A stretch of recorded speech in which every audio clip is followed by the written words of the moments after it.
Welcome back. In this video, we're going to talk about stoichiometry, which, if I had to pick an essential concept out of general chemistry for students to absolutely master, this would be it. Stoichiometry is a common thread throughout the rest of general chemistry, beyond general chemistry. This is the thing you really have to get. And unfortunately, it's a place you can imagine that your students will struggle. And so if you do struggle with this, don't worry, but you need to push through it. You have to get stoichiometry. So let me take you through it. It sounds pretty simple, and then we'll work some examples. So really, all stoichiometry is looking at mole ratios from a balanced equation. When we learned how to balance equations, we said that those coefficients were numbers of moles. We can interpret them that way. And that's what we're going to do, and it's going to allow us to predict things like how much product could we make if we start with a certain amount of reactant? Or how much reactant do we need to use if we need to produce a certain amount of product? Those sorts of questions. So let's go over to the document camera and look at this in a more graphical form and work some examples.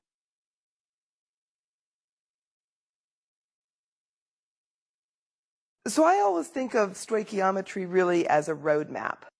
And what I'm showing here already is what I say is the essence of stoichiometry. There's this ratio, the mole ratio from the balanced equations, those coefficients that we had before from balancing, and they allow us to relate the moles of any one thing to moles of another thing in that equation.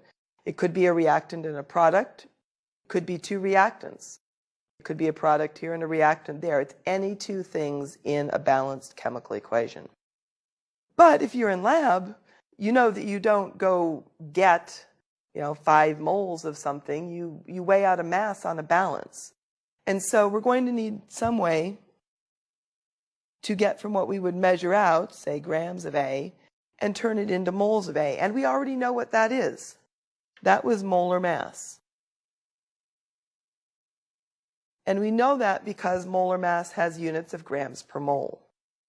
And frequently, people don't want to know how many moles of stuff did you make. They want to know what's the mass. And so at this end, we're going to have a pathway that goes from moles to grams of that. And again, the conversion factor is molar mass, because that relates grams and moles. And so this is our first picture of stoichiometry, if you will. It's going to be kind of a grams to moles to moles to grams. So let's look at a chemical equation. So I've picked my favorite reaction, which is the Haber process, which is the production of ammonia from nitrogen gas and hydrogen gas. And what we've said is that these stoichiometric coefficients are mole ratios. So what this really means is that 1 mole of nitrogen gas reacts with 3 moles of hydrogen gas to produce 2 moles of ammonia. So we can ask questions about this.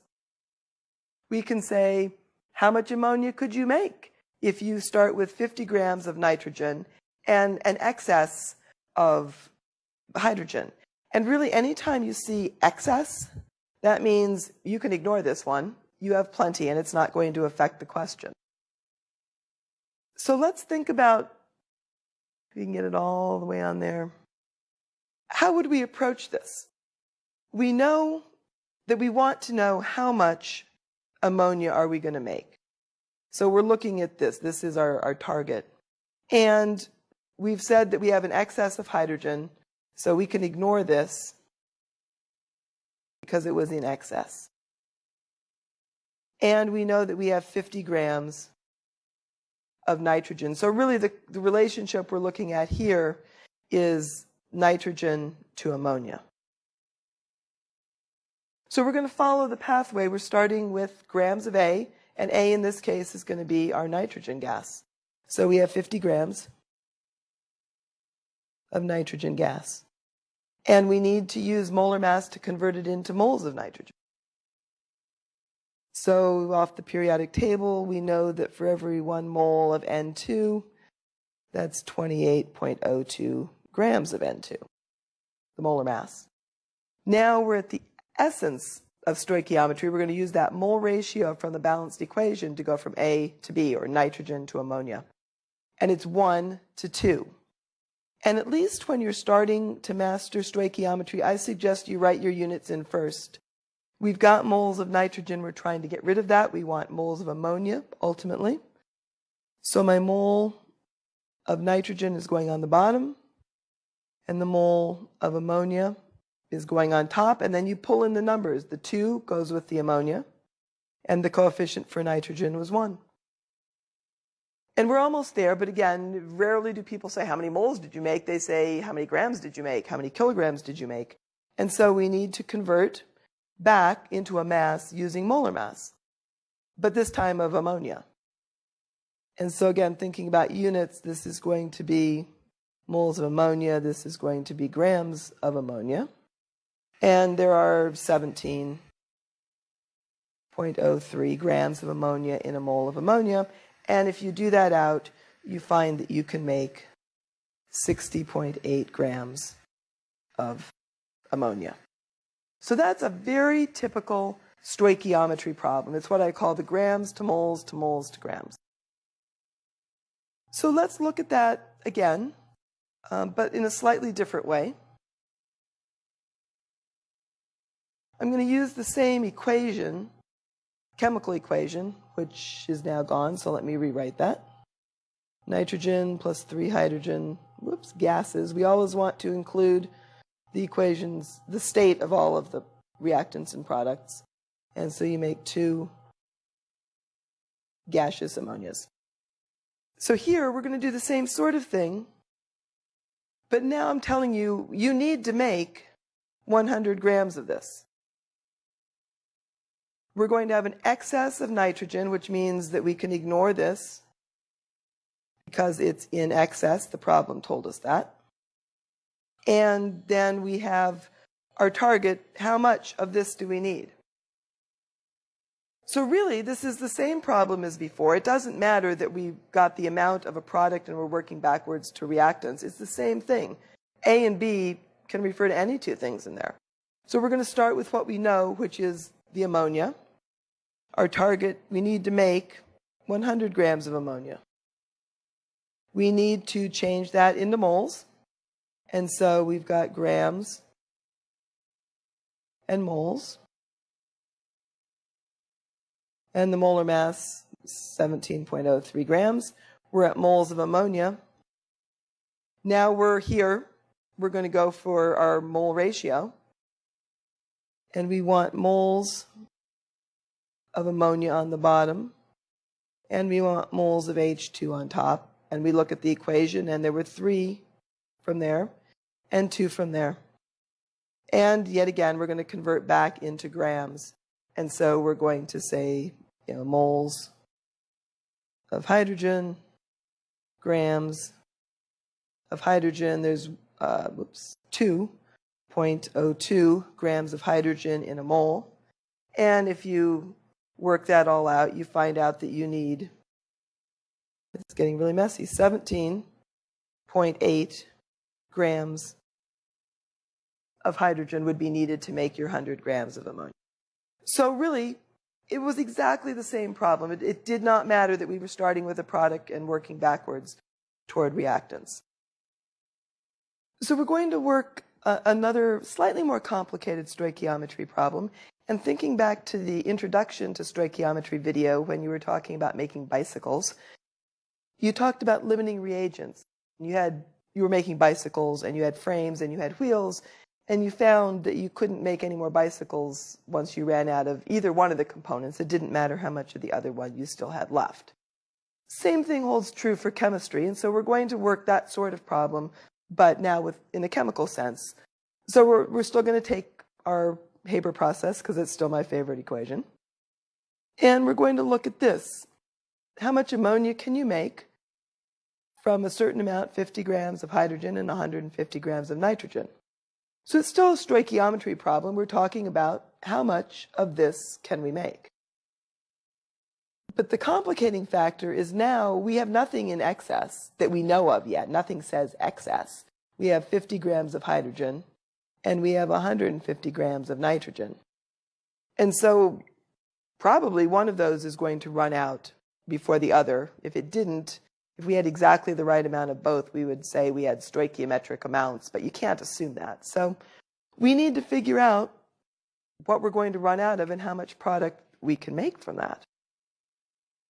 So we're going to approach it just really like the bicycle problem. You looked at how many frames you had, how many bikes you could make from that number of frames, and how many bikes you could make from the number of wheels, and then you went for the one that made the least, because if you were out of frames, you were not making any more bicycles. Same principle holds here. If we run out of nitrogen, we aren't making any more ammonia. It doesn't matter how much hydrogen we have. So we're going to work it twice. We're going to work basically the same thing we've been doing. We have 50 grams of hydrogen. We need to convert that into moles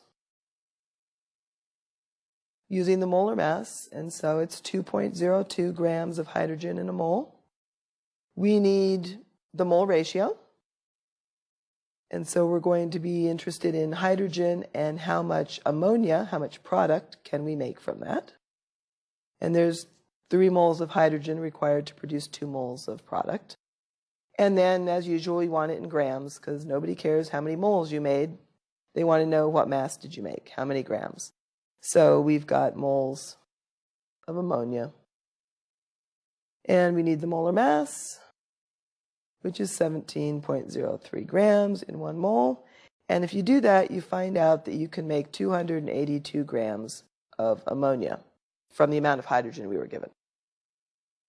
Well, now we need to do the same thing with the nitrogen. So you have 150 grams of nitrogen.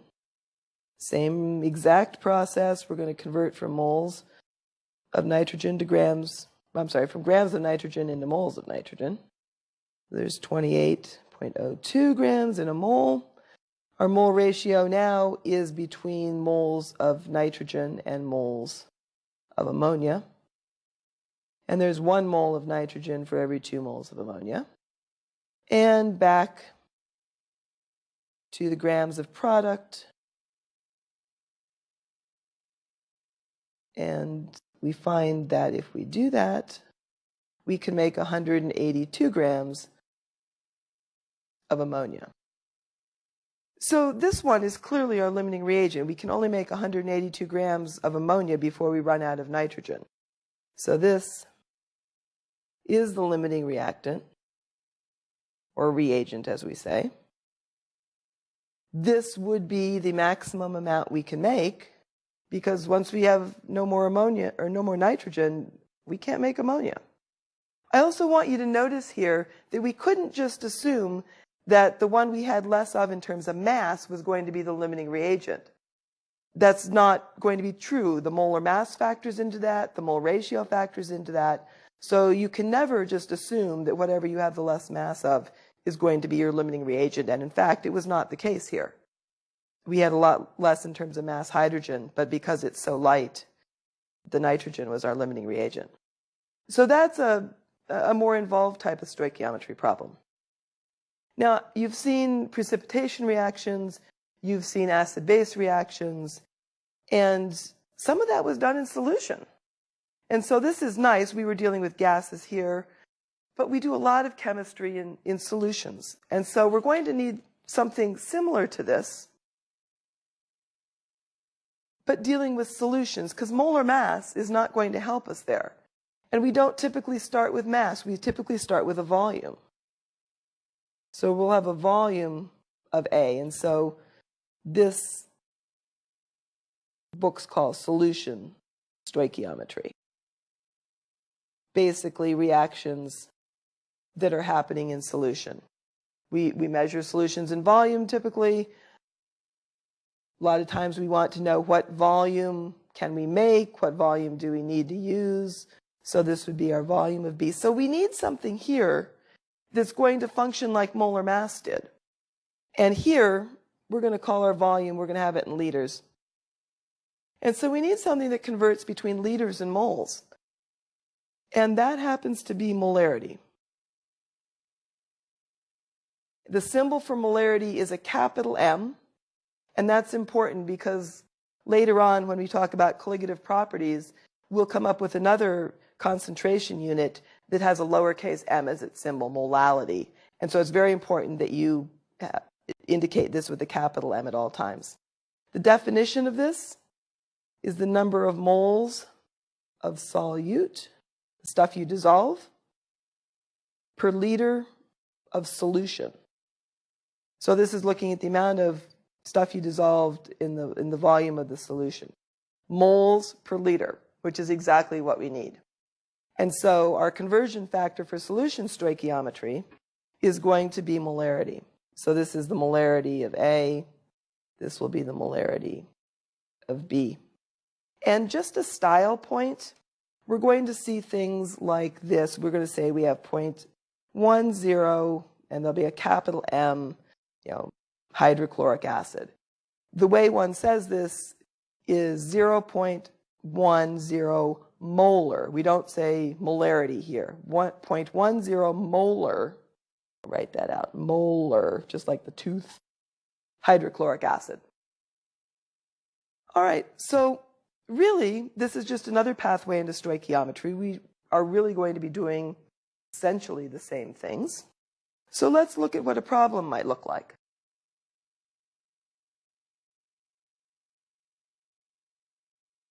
See if we can... So now we have a reaction. You may recognize this. This is an acid. This is a base. And this is an acid-base neutralization reaction. And we're making water, as we saw, and a salt. And I've already balanced it for you.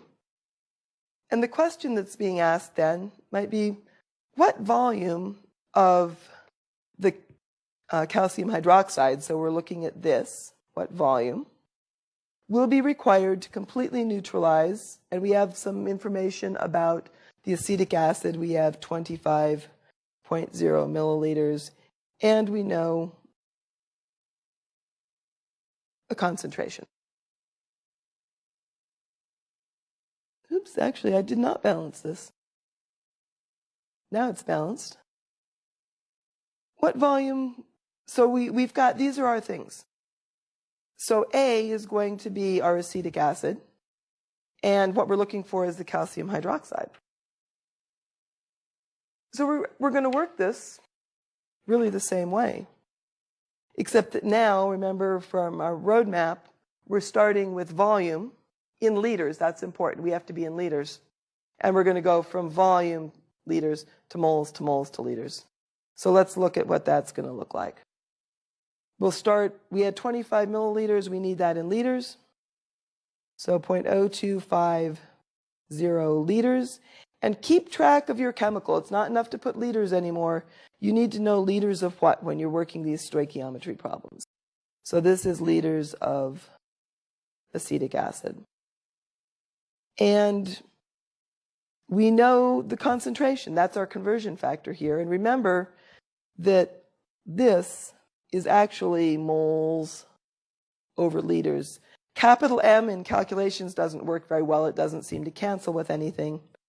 But if you remember that it's liters of solution, and this was moles of, in this case, HC2H3O2 acetic acid, and there was 0.10 moles of acetic acid in 1 liter of solution.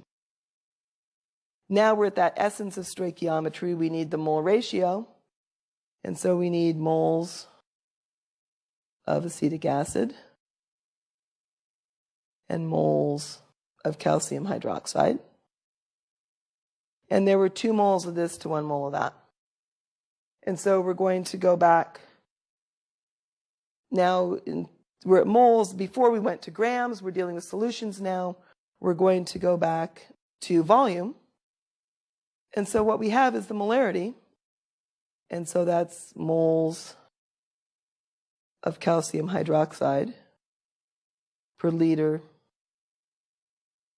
of solution, and there was 0.15 moles in 1 liter. And that is not going to fit on the screen, unfortunately, but if you do this out, what you come out with is 0.00833 liters of calcium hydroxide. And that's kind of an inconveniently small number, and so remember we can always change it back to milliliters, and so that would be equivalent to 8.33 milliliters of calcium hydroxide required. So it's the same process. you should be noticing a pattern about stoichiometry. You take whatever you're given, convert it into moles, use the balanced equation to convert from one chemical to the other, and then you use molarity or molar mass, whatever is appropriate, to convert into whatever you were requested to find. They all work like that. That's stoichiometry. There's a definite pattern to this. So one more I'd like to show you, going back to our roadmap. We've done grams to moles to grams. We've done volume to moles to volume. You may be asking, can you mix them? And the answer is, yes, indeed you can. You might start with a volume of something and come out with the grams of a product, or vice versa. So let's look at one of those briefly. So I'm going to take another reaction that you've seen. This was the precipitation reaction. We made the yellow precipitate. This was the yellow. Remember, PPT stands for precipitate. So that was a solid. And so it's a solution reaction. We mixed two solutions, but we also made a solid, and we could talk about the mass of that. So we're going to approach it the same way. We're looking at, Ki. We did say excess of PbNO3, so this is in excess, which means that we can ignore it. And so we're really looking at Ki and PbI2. We know how much we have of this, how much of that can we make. So we're going to start, again, we have to convert to liters.